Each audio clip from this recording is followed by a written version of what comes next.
Halo teman-teman. Ini adalah pangkalan militer AS.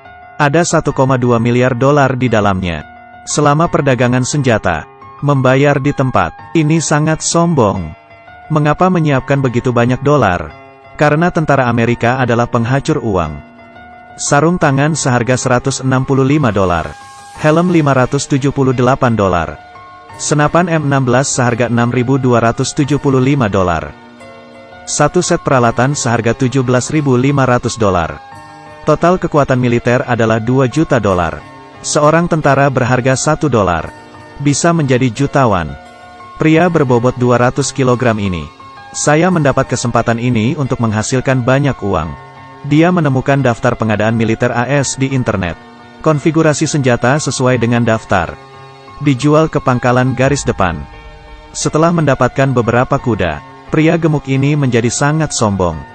Pria hitam mengancamnya dengan pistol. Dia berpura-pura, kemudian mengeluarkan senjata Uzi.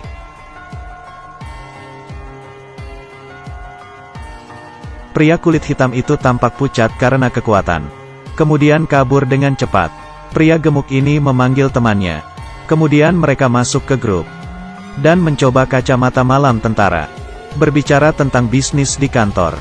Sangat bagus dan lancar. Dia memberitahu pria itu, perusahaan senjata besar, tidak mau menerima pesanan kecil. Dan dia hanya bisa memesan sedikit. Hasilkan ribuan dolar sekaligus. Selama hari-hari yang kecil. Ini disebut teori serpihan roti. Mendengar itu dia sangat senang. Memberikannya sebuah tugas. Dengan cepat dia menemukan tugas itu. Menghasilkan banyak uang. Keduanya mendapat banyak pesanan besar hari ini. Untuk Korpos Marinir YLK. Sediakan satu set pistol Beretta. Bernilai 3 juta dolar. Keduanya segera menghubungi pabrik. Orang yang mengangkatnya.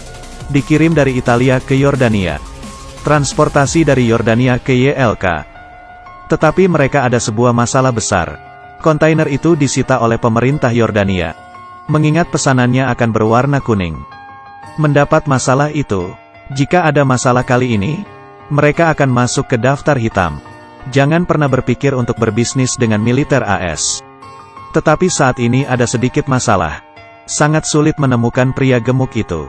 Dia membawa Ergazi, datang ke Yordania. Negosiasi dengan petugas bea cukai. Pihak lain mengabaikannya. Dia juga menyiapkan tidak sedikit uang. Beli ular lokal 5.000 dolar. Membiarkannya mengenal mafia lokal ini. Tapi tidak lama, mendapatkan transportasi lain. Benar saja, mafia ini bekerja dengan sangat baik. 3 hari kemudian, mengirimkan senjatanya. Tapi izin transportasi tidak bisa diproses. Hanya truk dan pengendara yang disediakan. Dan mereka harus melewatinya sendiri. Hingga tiba di YLK. Pria ini sangat berani. Dia menyetujuinya. Membawa Ergazi bersama pemandu jalan. Kemudian di jalan dia bertemu 3 orang. Datanglah ke perbatasan. Diblokir oleh sekelompok tentara YLK. Harus memeriksa kargo mobil. Panduannya adalah tongkat yang tua. Ketahuilah bahwa dia membuka jalan. Mengeluarkan rokok, menyuap tentara. Mereka pun bisa lewat dengan bebas. Pemandu jalan memberitahu mereka. Di YLK bensin gratis. Jadi dia harus mencari pom bensin. Agar bisa isi ulang gratis. Mereka sama sekali tidak percaya. Pengemudi truk itu mudah marah. Dia mengendarainya dengan sangat cepat. Dia kemudian turun di pom bensin. Pergi ke sini untuk mendapat bensin gratis. Kedua orang itu tercengang. Karena pemandu jalan tidak muncul. Takut terjadi sesuatu dengannya. Sekelompok pria bersenjata muncul. Pria gemuk ini cepat mengemudikan truk. Dengan ketakutan. Tapi truknya kehabisan bensin. Tidak bisa pergi jauh. Saat itu, pemandu jalan muncul. Dia lari dan masuk ke mobil dengan cepat. Dia kemudian membuka pompa bensin. Dan menuangkan bensin ke dalamnya. Orang di belakang mereka, mengejar dan menembakkan senjata. Membuat peluru berterbangan. Cukup brutal. Tepat saat ketiganya putus asa. Tentara Amerika muncul. Membuat mereka bisa kabur. Ketiganya berhasil sampai di pangkalan militer AS. Bertemu dengan komandan. Komandan sangat menghargai keberanian mereka. Akan ada pesanan besar untuk mereka di masa depan. Di akhir, mereka berdua tercengang. Ada 1,2 miliar di gudang itu. Itu sangat banyak sekali. Membawa 3 juta dolar. Kedua orang itu di markas tentara AS. Kembali ke Amerika. Ergazi membeli sebuah rumah besar dan mewah. Membawa istrinya pindah. Pria gemuk ini lebih sombong. Setiap hari bersenang-senang. Pergi ke bar. Tapi mereka tidak tahu. Ada sebuah pesanan besar. Yang mendatangi mereka. 108.000 untuk senjata GP-30. 45.000 roket penerbangan. 100.000 untuk 7,62 peluru. Ini adalah pesanan besar markas tentara AS. Nilai total 300 juta dolar. Sedangkan di Amerika, tidak ada perusahaan senjata yang bisa menghasilkan pesanan ini. Mengeluarkan 100 juta untuk 7,62 peluru. Ini adalah kesempatan untuk menjadi kaya. Pria gemuk dan Ergazi datang ke sebuah pameran militer. Keduanya mendatangi stand senjata dan mendiskusikan kerjasama dengan produsen senjata. Tetapi mereka sangat cemas. Tidak ada satupun produsen senjata yang bisa membuat 7,62 peluru. Hanya beberapa perusahaan senjata yang dapat memperjuangkan pesanan. Yang lebih tidak nyaman adalah peluru tidak dapat dikirim ke pangkalan militer AS secara berkelompok. Harus diangkat bersama. Biaya pengiriman hingga 10 juta dolar AS. Keduanya tidak mampu membelinya. Keduanya mulai putus asa. Menghadapi tantangan ini tidak terlalu menguntungkan. Karena depresi, Ergazi datang ke kasino untuk bersantai. Dewi Keberuntungan datang lagi. Pialang senjata internasional kembali besar untuk menemukannya. Mengatakan itu bisa membantu mereka selesaikan bisnis ini. Ergazi datang dalam sekejap, memanggil pria gemuk, bernegosiasi dengan kepala belakang yang besar. Dia berkata pada mereka, "Saya tidak hanya bisa mengambilnya. Ini adalah peluru 7.62. Bahkan roket dan granat yang mereka perlukan bisa dipasok bersama. Lebih penting lagi, sebuah peluru 7,62 hanya ada 10. Dan harga beli militer AS adalah 1 juta dolar. Sebuah flip adalah 9 kali keuntungan. Transportasi senjata lebih sederhana. Sewa pesawat angkut Rusia yang besar. Sebuah helikopter seharga 80 juta dolar. Senjata dan amunisi ini, hanya pria ini yang memiliki suplai. Ini berarti, mereka berdua bisa dengan mudah mendapatkannya. Mendapat 300 juta dolar. Tapi mereka berdua bingung, mengapa pria ini tidak menawarkan untuk dirinya sendiri. Jadi dia bisa menghasilkan lebih banyak. Tapi dia sangat tenang. Dia berkata dia adalah target penting. Tidak bisa bekerja sama dengan tentara AS. Keduanya langsung mengerti, langsung memutuskan untuk bekerja sama. Setelah berbincang dengannya, keduanya datang ke Albania, bertemu dengan supervisor persenjataan. Di dalam gudang senjata, semua senjata dan amunisi baru. Puluhan kontainer, berisikan peluru 7.62. Berputar-putar. Ternyata ini bekas Uni Soviet. Pada Perang Dingin ini tempat senjata mereka. Datang ke tempat seperti ini. Melihat banyak senjata dan amunisi. Biaya kehancuran sangat tinggi. Sangat berbahaya untuk disimpan. Hanya bisa untuk dimanfaatkan. Pria itu membuka bom. Beberapa pihak meragukan performa pelurunya. Pihak lain dengan cepat menyerahkan senjata AK. Biarkan dia memverifikasi secara pribadi. Dia tiba-tiba menyadari bahwa peluru ini bekerja dengan baik. Membayar setoran segera, membeli senjata yang ada di daftar. Saat kembali, mereka menemukan harga senjata, mengirim tagihan ke markas militer AS. Tapi kali ini volume pembeliannya sangat besar. Perlu menyiapkan banyak bahan. Ergazi dan pria itu sangat gila. Banyak kualifikasi yang ditempa. Berhasil menghubungi bos militer. Kesempatan untuk bernegosiasi. Dua orang memegang koper. Di dalam Pentagon, setelah orang-orang besar meninjau kutipan dan kualifikasi. Semua sangat senang, menghargai keduanya. Selamat untuk mereka yang mendapatkan kesempatan kerjasama ini. Tapi pemimpin ini sangat nakal. Dia memberitahu kedua orang ini. Perusahaan lain mengutip 350 juta dolar. Kalian lebih murah 50 juta dolar. Pemimpin ini sangat teliti. Tapi pria ini tidak bisa marah. Saya merasa saya sudah menghasilkan 50 juta. Dia merasa kecewa saat keluar dari ruangan. Ergazi menghiburnya. Menghasilkan 200 juta hampir sama dengan 250 juta. Pria gemuk ini menjadi lebih tenang. Memulai memikirkan transportasi senjata, dan menangani masalah. Harga yang murah untuk 2 orang. Pekerjakan penduduk Albania, penanganan senjata dan amunisi. Sekotak peluru di depannya. Di mata 2 orang, itu semua adalah pisau yang indah. Saat kedua orang ini senang, mereka juga khawatir akan ada masalah. Asal-usul peluru ini diembargo. Tidak bisa menjual ke tentara AS. Tapi perintah itu telah berlaku.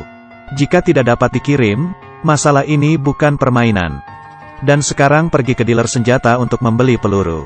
Saya tidak bisa membuat 100 juta tembakan. Momen penting ini, atau Ergazi jenaka, dia memberitahu pria gemuk ini. Ganti saja kemasan pelurunya, dan mengubah tempat produksi. Ini tidak hanya akan menyelesaikan pesanan. Dapat menyingkirkan kotak kayu berat asli. Menyimpan pengiriman. Keduanya segera merekrut kelompok pekerja lain. Mereka membuat kotak itu. Masukkan peluru ke dalam kantong plastik. Saat dia memasukkan barang, melakukan perhitungan, bisa dikemas dalam 8 minggu. Gajinya hanya $100.000. Hati mereka sangat bahagia. Menurut kemasan baru, biaya pengiriman bisa menghemat $3 juta. Segera para pekerja mulai berkemas. Pria gemuk ini ingin kembali ke AS, terus bekerja sama dengan para pemimpin militer. Ergazi tinggal di Albania untuk mengawasi pekerjaan. Semuanya berjalan lancar, sampai pria gemuk ini punya masalah besar. Ternyata kepala besar digunakan sebagai perantara, ingin mengambil $300 juta. Tapi dia tidak ingin membagikannya. Ini sangat mengecewakan. Ergazi menenangkannya. Ini bukanlah masalah besar. Dia menjadi panik. Tidak hanya menolak memberikan keuntungan besar kepada kepala komisi, juga mengambil kontrak saham dengan Ergazi. Saya hanya bisa mengatakan bahwa pria itu mulai hilang jalan. Kemudian tiba-tiba ada sebuah masalah. Setelah kepala besar ini ditolak, ia merasa marah. Kirim bawahannya untuk mencegah Ergazi. Biarkan dia dengan cepat membaginya menjadi dirinya sendiri. Jika tidak, ambil hidup mereka. Ergazi menggigil ketakutan. Pegang semua dokumen. Kembali ke kantor di AS. Mencari pria gemuk itu. Itu adalah nafas yang harum. Saya harus mengambil bagian saya. Kembali ke kantor. Pria gemuk itu merasa malu. Itu bukan uang sepeser pun. Mengejeknya. Dalam amarahnya, dia mengancam perut babi. Menemukan masalah ini, dia segera membawa pergi.